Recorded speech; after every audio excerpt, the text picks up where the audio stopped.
চারিদিকে হাজারো মানুষ, লাখো মানুষ, তার মাঝখানে বসে এই দুইজন লোক আনমনে একাকিত্বে ছবি এঁকে যাচ্ছে।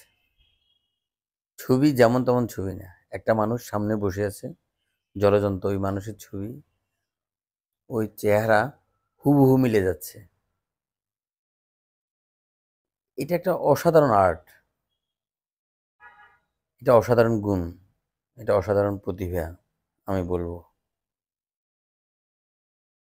আমাদের দেশে কনসার্টের আবেদন কিন্তু এখনো কমেনি।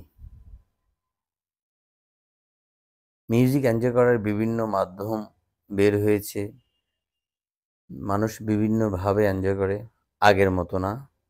এখন মোবাইল, ফেসবুক, ইউটিউব, টিকটক বিভিন্নভাবে মানুষ নিজেকে প্রকাশ করে, মিউজিক এনজয় করে, টিভিতে দেখে। তারপরও ওপেন কনসার্টের আপিলটা এখনও আগের মতোই আছে আমি বলবো। 16 ডিসেম্বরে সংসদ ভবনের সামনে এই কনসার্টের আয়োজন হয়েছিল। চারিদিকে অনেক ঝামেলা, অনেক গ্যাদারিং, হাজার না লক্ষাধিক মানুষ হবে। এত মানুষের ভিড়ে এদের এই চিত্রকর্মটা আমার অসাধারণ লেগেছে।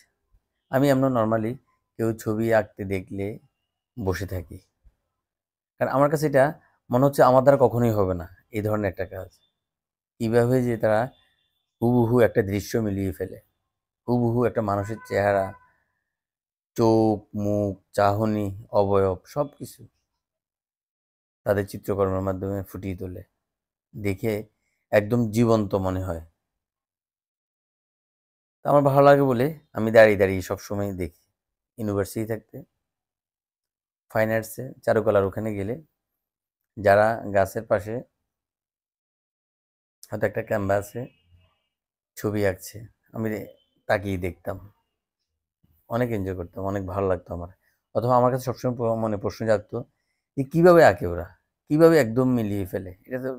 আর যে এই কাজটা মনে হয় আমার দ্বারা কখনোই সম্ভব হবে না। তো হ্যাঁ, এটা অবশ্যই প্রতিভা, এটা অবশ্যই একটা আর্ট, এটা অবশ্যই একটা গুণ, যেটা যে পারে, যে রপ্ত করতে পেরেছে তাদেরকে স্যালিউট। খুবই ভালো লাগলো, সবসময় ভালো লাগে। আর এই ঝামেলার ভিতরেও হয়তো ব্যবসায়িক উদ্দেশ্যেই করছে, তবে এটা তো তার একটা গুণ, এটা তাকে তার ক্যালিবার, এটা তো সবাই পারছে না। তো দেখে ভালো লাগলো, আর এই জন্যই সবার সাথে শেয়ার করলাম, দাঁড়িয়ে কিছুক্ষণ ভিডিও করলাম, সেই ভিডিওটা এখানে শেয়ার করলাম সবার সাথে। সবাইকে ধন্যবাদ আমার ভিডিও ফলো করার জন্য, আমাকে ফলো করার জন্য।